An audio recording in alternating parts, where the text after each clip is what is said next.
নমস্কার বন্ধুরা, ফেমাস দোলনস কিচেনে আপনাদের সবাইকে স্বাগত জানাই। তৈরি করে দেখাবো আজকে আমি আপনাদেরকে পটল মিষ্টি।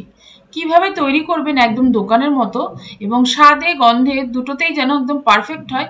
তাই আসুন আজকে রেসিপিটা শুরু করা যাক। আর আপনি যদি আমার চ্যানেলে নতুন বন্ধু হয়ে থাকেন তাহলে চ্যানেলটা সাবস্ক্রাইব করার জন্য অনুরোধ করছি। আর তার সাথে কিন্তু লাইক ও কমেন্ট করে দেবেন। এবার দেখুন পটল নিয়ে নিয়েছি।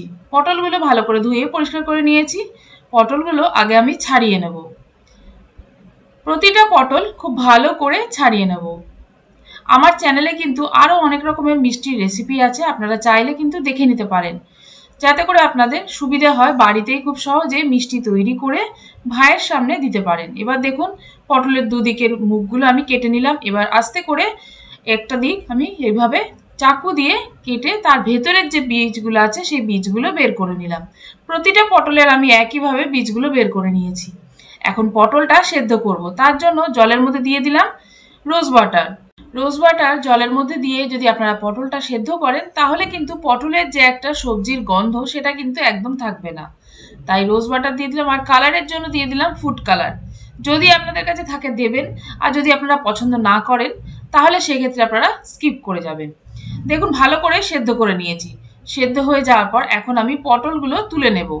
এরপর কিন্তু পটলগুলো আমি রসে ফোটাবো। আর এই মিষ্টিটা না খুব সহজে বাড়িতে তৈরি করা যায়। একবার আমার রেসিপিটা ফলো করে বানিয়ে দেখবেন। দেখুন আমি এখন রস তৈরি করব, তার জন্য একটা ফ্রাইং প্যান নিয়েছি। তার মধ্যে দিয়ে দিলাম পরিমাণ মতো চিনি আর পরিমাণ মতো জল।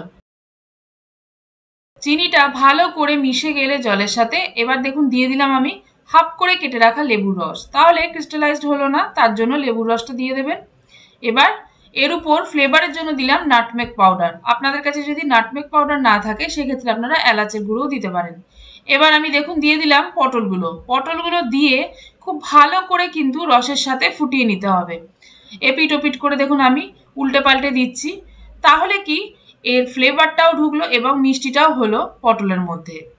খুব বেশি কড়া মিষ্টি যদি পছন্দ করেন তাহলে সেই পরিমাণ কিন্তু আপনারা চিনি ব্যবহার করবেন। মোটামুটি একটা চিপচিপে ভাব হওয়া পর্যন্ত পটলটা সেদ্ধ করলাম। এবার নামিয়ে নিলাম।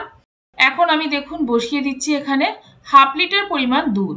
আমি আপনাদেরকে এর আগেও বলেছি হাফ লিটার দুধ দিয়ে কিন্তু সম্পূর্ণ হাফ লিটারই ক্ষীর কিন্তু বাড়িতেই তৈরি করে ফেলতে পারবেন।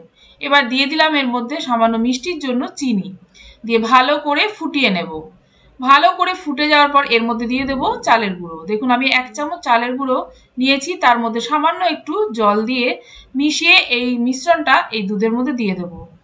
যে মিশ্রণটা এর মধ্যে দিয়ে দেবো তখনই সঙ্গে সঙ্গে কিন্তু নাড়তে হবে, না হলে দলা পাকিয়ে গেলে কিন্তু ভালো হবে না।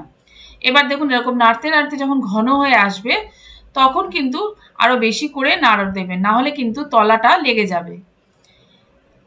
এখন কিন্তু আমার ক্ষীরটা একদম রেডি হয়ে গেল। তাহলে দেখলেন হাফ লিটার দুধ দিয়ে কিন্তু হাফ লিটারই আপনার ক্ষীর তৈরি হয়ে যাচ্ছে।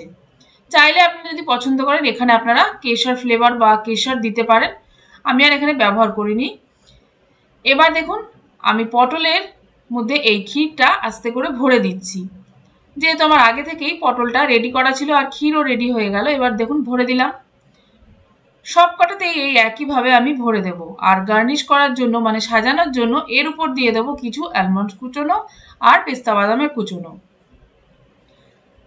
আপনারা আপনাদের মতো কিন্তু যে কোনো ড্রাই নাটস উপরে দিতে পারেন। তবে খুব সহজেই কিন্তু বাড়িতে এই পটল মিষ্টি তৈরি করতে পারবেন। তবে একবার হলো এই রেসিপিটা ফলো করে এই রাখি পূর্ণিমায় আপনার ভাইয়ের জন্য বাড়িতে তৈরি করে দেখতে পারেন। আশা করব আমার আজকের রেসিপি আপনাদের ভালো লাগলো। ভালো লাগলে লাইক ও সাবস্ক্রাইব করার জন্য অনুরোধ করছি। সঙ্গে থাকা বেল বাটনটা প্রেস করে দেবেন, তাহলে যখনই আমি নতুন কোনো রেসিপি আপলোড করব সবার প্রথম আপনার কাছে নোটিফিকেশন যাবে। আর এখন জানেন তো একটা নতুন অপশান এসছে ইউটিউবে হাইপ বলে, তো সেটাও আপনারা কিন্তু করে দিতে পারেন। তাতে কিন্তু কোনো পয়সা লাগবে না, জাস্ট ওটা ক্লিক করলেই হয়ে যাবে। তাহলে আজকের মতো এই পর্যন্তই, আবারও চলে আসবো নতুন রেসিপি নিয়ে। ধন্যবাদ।